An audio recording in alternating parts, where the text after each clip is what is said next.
we divide 226 by 2 in long division method. So 2 times 1 means 2. On subtracting we get 0.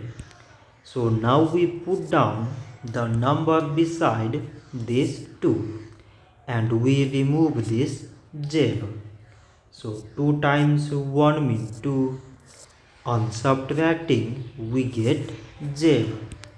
So now again we put down the number beside this 6 and we remove this 0. And 2 times 3 means 6. On subtracting we get 0.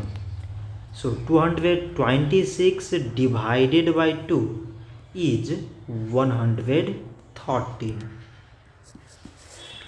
So this much for today and thanks for watching.